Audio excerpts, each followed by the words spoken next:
तो जापान ने भारत से बुलेट ट्रेन की ज्यादा कीमत मांगकर कितनी बड़ी गलती कर दी। शायद इसका अंदाजा अब जापान को पता चल रहा है, क्योंकि साल 2017 में भारत ने मुंबई और अहमदाबाद के बीच 250 किलोमीटर प्रति घंटे की रफ्तार वाली बुलेट ट्रेन को दौड़ाने का डिसीजन लिया था, जिसे साल 2026 तक पूरी तरह से सेटअप कर दिया जाना था। लेकिन शायद जापान की वजह से यह बुलेट ट्रेन साल 2026 तक भी भारत में नहीं दौड़ पाएगी, क्योंकि जापान की बुलेट ट्रेन बनाने वाली कंपनी हिताची और कावासाकी की तरफ से इंडियन रेलवे से ज्यादा कीमत वसूलने की कोशिश की जा रही है।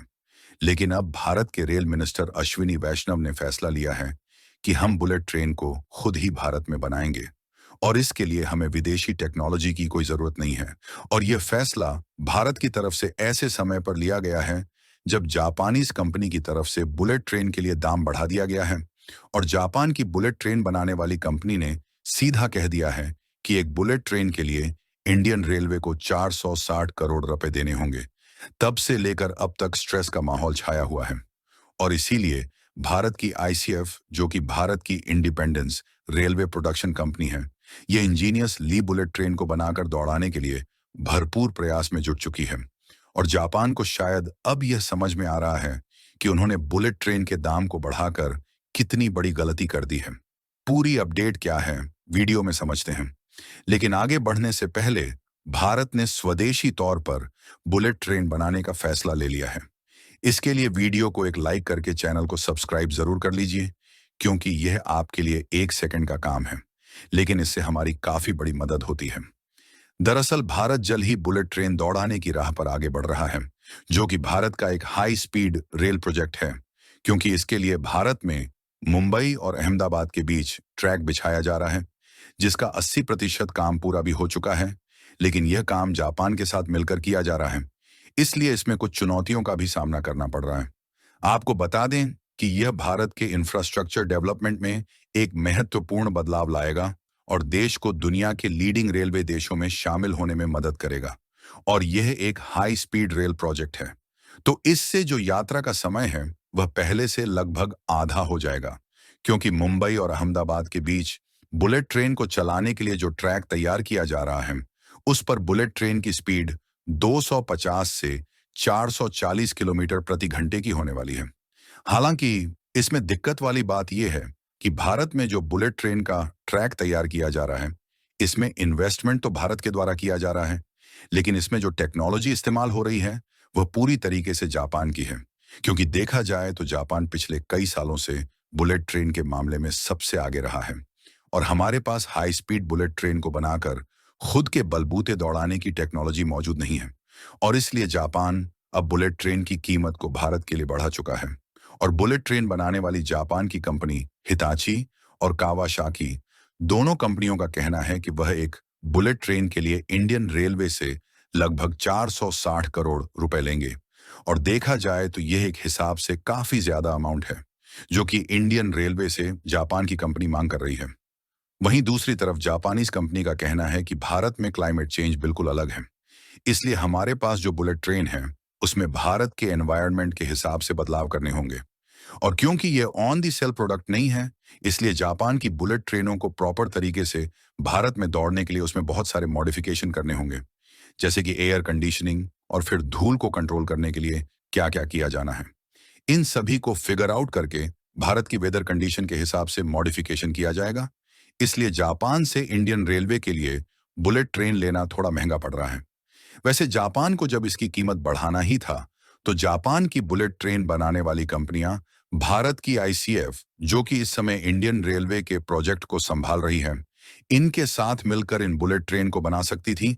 इससे हमारे लिए बुलेट ट्रेन थोड़ा सस्ती पड़ जाती, और इन बुलेट ट्रेन को जापान की टेक्नोलॉजी पर भारत में बनाकर तैयार कर लिया जाता। लेकिन शायद जापान ऐसा करना ही नहीं चाहता। खैर, कुछ भी हो, भारत की आईसीएफ इस समय बुलेट ट्रेन को खुद डेवलप करने पर जुट चुकी है। हालांकि भारत में जो बुलेट ट्रेन बनाई जा रही है वह जापान के जैसे एडवांस और हाईटेक तो नहीं होगी, जैसे कि वैक्यूम टॉयलेट और अन्य तमाम आधुनिक फीचर्स नहीं होंगे, क्योंकि भारत जो बुलेट ट्रेन डिजाइन कर रहा है वह कॉस्ट फोकस्ड है, यानी कि इसे कम लागत में बनाने का डिसीजन लिया गया है। इसलिए यहां पर वैक्यूम टॉयलेट की बजाय बायो टॉयलेट यूज किए जाएंगे, और दूसरी खास बात यह है कि इन बुलेट ट्रेन को इस तरह से डिजाइन किया जा रहा है ताकि 50 डिग्री सेल्सियस टेम्परेचर में आसानी से सरवाइव कर सके और इसके संचालन में कोई भी दिक्कत ना हो। और आपको बता दें कि भारत के लिए बुलेट ट्रेन को डेवलप करना उतना भी ज्यादा मुश्किल भरा काम नहीं है, क्योंकि ऑलरेडी भारत में वंदे भारत एक्सप्रेस चल रही है, जो कि देखा जाए तो एक प्रकार से बुलेट ट्रेन की टेक्नोलॉजी पर ही ज्यादातर बेस्ड है। और कमाल की बात यह है कि यह भारत की पहली सेमी हाई स्पीड ट्रेन है और इसे मेक इन इंडिया पहल के तहत भारतीय रेलवे के इंजीनियरों और वैज्ञानिकों द्वारा विकसित किया गया है।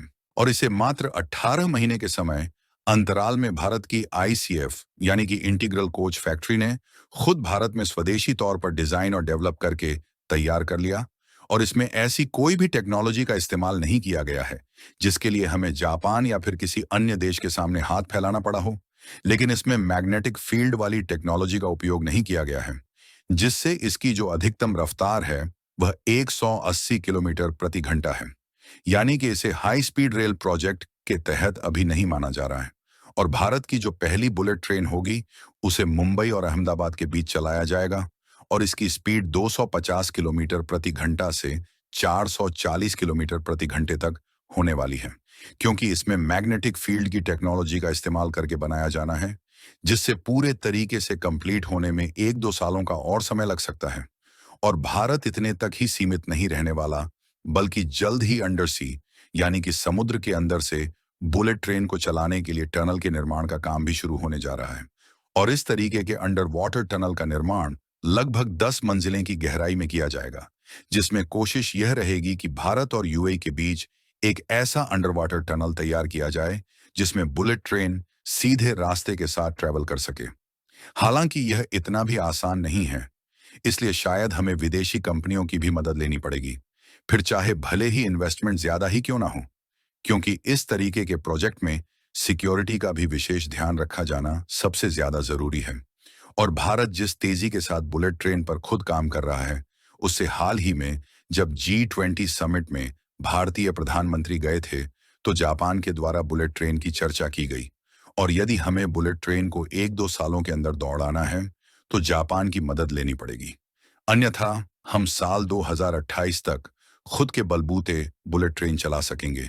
बाकी आपको क्या लगता है कि हमें जापान से बुलेट ट्रेन खरीदनी चाहिए या फिर खुद बनाने पर फोकस करना चाहिए? अपनी राय कमेंट में जरूर बताएं और इस वीडियो को एक लाइक करके अपने मित्रों तक शेयर जरूर करें ताकि उन्हें भी जानकारी मिल सके।